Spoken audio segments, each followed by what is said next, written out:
Bom, o Mies com certeza é uma das figuras mais importantes da arquitetura do século XX, né? Principalmente a primeira metade do século, onde ele, juntamente com o Frank Lloyd Wright, também o Le Corbusier, vão ser os principais nomes que vão dar o tom, né, dessa arquitetura moderna, que vai aí se tornar um estilo internacional, de certa forma. O que acontece é que o Mies ele nasceu na Alemanha, na cidade de Aachen, em 1886. O pai dele tinha uma marmoraria, inclusive ele fazia esculturas, era um cara muito ligado a artes e ofício. E é interessante porque vai ser uma grande marca da forma como o Mies concebia os seus projetos, né? Então, muito ligado à arte e ofício. Então, o Mies ele tem esse primeiro momento de contato na arquitetura com o pai dele, morando ali em Aachen, e chega o momento, que é em 1905, onde ele vai para Berlim em busca de novas oportunidades, né? E buscando trabalhar já com arquitetura. O Mies ainda não era formado nesse momento, porém ele recebe uma oportunidade para trabalhar no escritório de Bruno Paul, em Berlim, e ele vai trabalhar entre 1905 e 1906, até que ele é descoberto por Peter Behrens. E o Peter ele vai trazer o Mies para trabalhar com ele, e o que é muito legal é que o Mies ele vai trabalhar muito com interiores nesse escritório do Peter Behrens, e ele vai ficar ali entre 1906 e 1912. Então os anos foram passando, o Mies foi ganhando mais notoriedade e mais respeito, né? As pessoas foram começando a buscar mais ele nas soluções de projeto. Chega um momento em 1912, onde o Mies estava fazendo uma casa ali, né? Principalmente trabalhando nos interiores. E o que aconteceu foi que os proprietários começaram a buscar mais o Mies diretamente para tratar dos assuntos relacionados a esse projeto. Então o Mies ele começa a se desassociar do escritório do Peter Behrens, e aí em 1912 mesmo ele tem essa ruptura, né, com o Peter. Mas foi um período muito interessante para ele, onde ele aprendeu muito. Inclusive aquela icônica frase que foi eternizada por ele, o menos é mais, é uma frase do Peter. Eles estavam fazendo a fábrica da EG e chega um momento em que o Mies ele chega com algumas soluções interessantes e o Peter para e fala assim: não, Mies, menos é mais.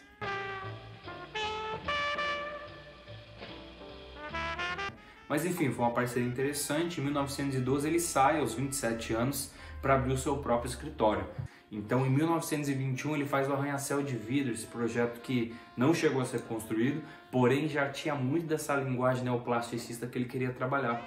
E aí em 1923 ele vai fazer o projeto da Concrete House, que é uma casa de campo toda em concreto, onde ele começa a trabalhar essa decomposição do quadrado, né, das formas geométricas.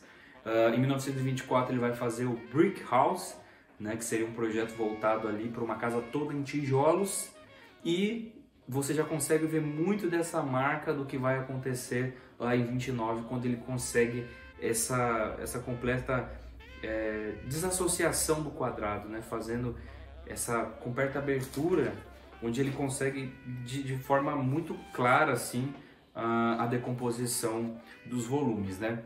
E aí, em 1929, já com a revista G alavancando a carreira dele, ele vai ficar muito famoso, publicando grandes projetos, né? E aí, justamente, o Pavilhão de Barcelona, que é o momento do ápice dele, vai aparecer, onde ele é convidado para fazer uma exposição de Berlim lá no Pavilhão de Barcelona. As exposições eram montadas naquela época e depois desmontadas, e o Mies traz aquele pavilhão incrível, lindo, com a decomposição dos volumes, trabalhando bem os fluxos. Parece que o externo, né?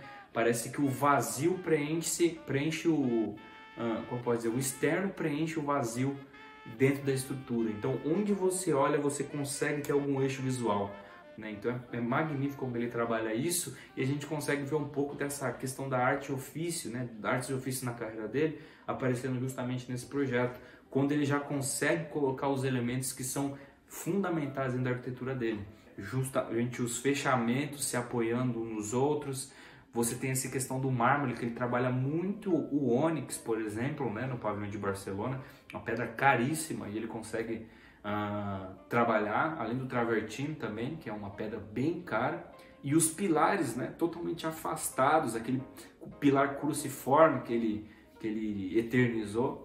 Bom, então, pós esse período de revista G, o Mies ele começa a ganhar assim, uma notoriedade surreal. Então, para vocês terem uma ideia, os Estados Unidos era atrasado arquitetonicamente em relação à Europa, justamente por não estar caminhando com esses ideais do estilo internacional. Então o que vai acontecer? O Mies, depois dessa notoriedade toda, ele vai assumir a Bauhaus, né, na fase já de Berlim, nos 2 últimos anos, entre 31 e 33, onde ele vai ter que ali se posicionar como o diretor, né, o reitor da Bauhaus. E o que é interessante também é que tinha esse embate na Alemanha entre o imperialismo, trabalhando a sofisticação, uma arquitetura muito mais rebuscada, que carregava muito da história, né?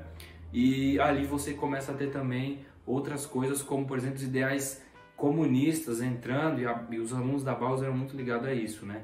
Onde eles buscavam não necessariamente a sofisticação, mas sim a usabilidade, a função. E enfim, o Mies estava muito comprometido em trazer os ideais na arquitetura, principalmente ligado à função, dentro desse trabalho neoplasticista que ele já vinha trabalhando, e ele começa a ter embates naturalmente com os nazistas, né?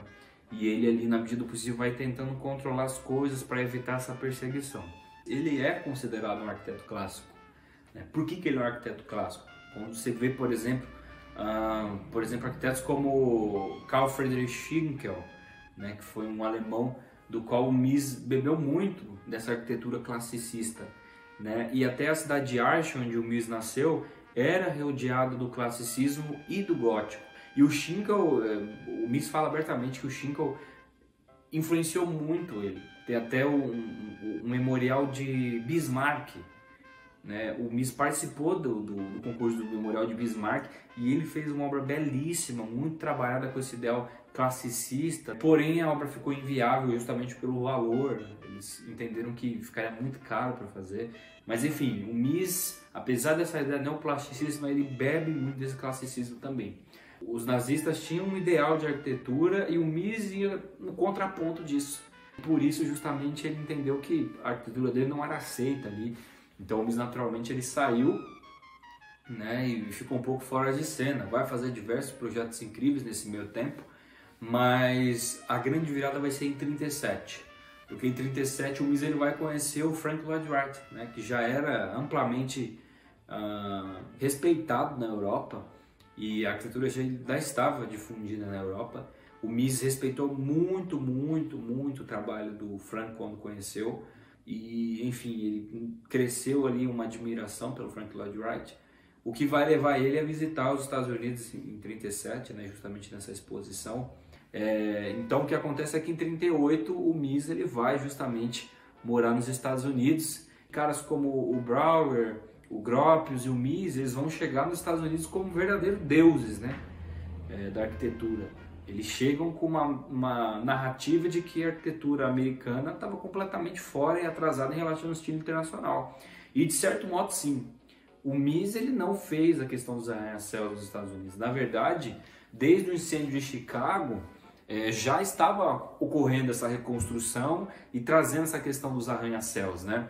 Arquitetos como o Sullivan estavam fazendo arquitetura nesse sentido, porém com uma linguagem realmente arquitetonicamente falando muito atrasada, né? Você tinha ali a questão do aço como a estrutura dos edifícios, dos grandes arranha-céus, porém, apesar da estrutura em aço, eles ainda faziam os fechamentos em alvenaria. E aí o Mies ele chega e ele melhora isso, né? Era uma arquitetura meio art déco, muito travada, ainda muito atrasada, e o Mies chega e traz justamente esse ideal modernista. Ele vem com tudo, basicamente dizendo o seguinte: minha gente, vocês não precisam fazer os fechamentos depois, né, dentro da estrutura de alvenaria, taca o vidro, traz o vidro para frente e sobe isso daqui que vai ficar uma coisa linda, né? E ele consegue trabalhar a estética assim de uma maneira magnífica. Então o Mies é muito conhecido pelo uso do vidro, pelos fechamentos que se apoiam, pela estrutura que é recuada, e aí você pode colocar o pilar cruciforme, que é muito famoso, né, dentro da arquitetura dele, dentro da linguagem. É interessante porque o Mies ele trabalha muito outros ideais de arquitetura, dentre eles, um muito famoso é o vazio preenchendo o espaço. Muito vidro, você tem ali espaços onde parece que o externo invade o interno, né? E é até interessante que meio que vai um pouco contra um dos princípios da arquitetura, que é justamente o abrigo. Mas enfim, o Mies chega em 38 nos Estados Unidos para morar, assim, com a faca e o queijo na mão. O pessoal deixa ele sentar na janelinha de cara, né? E aí ele já chega para montar a escola de Chicago, o IIT, onde ele não só vai remodelar o curso e coordenar o curso, como ele também faz o campus, né? Essa noção de campus está surgindo nesse momento. Então todo o campus da universidade é o MIS quem faz.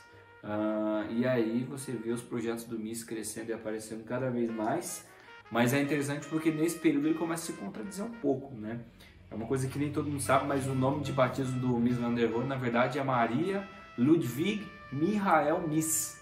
Ele tenta sofisticar esse nome, e aí tem até um pouco de contradição, né, entre o que ele defendia e o que ele está assumindo nessa chegada nos Estados Unidos, porque ele vai mudar o nome para Ludwig Mies van der Rohe, né? O Rohe é da mãe dele e o van der ele tentou pegar ali da aristocracia alemã, porém não lhe foi permitido. Então ele pegou o van com N, né, para puxar um pouco do holandês ali, mas enfim, tudo buscando essa sofisticação até mesmo no nome. Era um cara que realmente se atentava aos detalhes. E enfim, o Mies chega lá e começa a trabalhar muito dessa arquitetura que eu já havia dito, neoplasticista, porém ele começa a jogar uma roupagem, cara, muito clássica, porque dessa parceria que ele faz com o Philip Johnson, né, que é ali na exposição do MoMA, por exemplo, ele vai fazer depois um dos principais projetos dele, justamente o Sigram Building. E o Sigram Building, ele carrega muito dessa linguagem que o Mies está tentando trazer. E aí você tem projetos, por exemplo, como a Casa Farnsworth,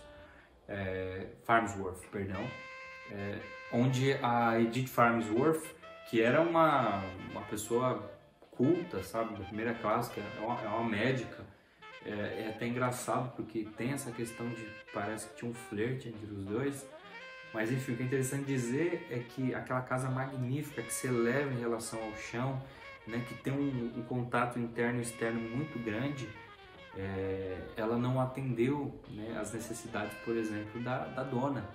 Ela processou o Mies, inclusive, dizendo que ele não atendeu as expectativas do que ela esperava.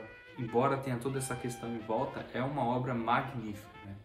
Magnífica mesmo. Tanto é que o Dom Palumbo, que é um dos juízes do Pritzker, hoje inclusive, né, um dos principais juízes do Pritzker, ele vai comprar essa casa depois, né? E é dele até hoje, inclusive ele dorme às vezes lá, né? E o Mies ele não chega a deixar assim um ideal, ele deixa uma estética, uma materialidade que vai ser difundida, inclusive influenciando muito, como pode dizer, o minimalismo, não só na estética, mas também na ideia, né? Então o Mies, ele é um arquiteto fantástico, enfim, reconhecido até hoje, justamente por conseguir nesses dois momentos se dar tão bem, tanto no momento onde ele faz essa descomposição da caixa, quanto também no outro momento onde ele traz esse ideal mais clássico nos arranha-céus, trazendo a pele e osso, a estrutura para fora, né?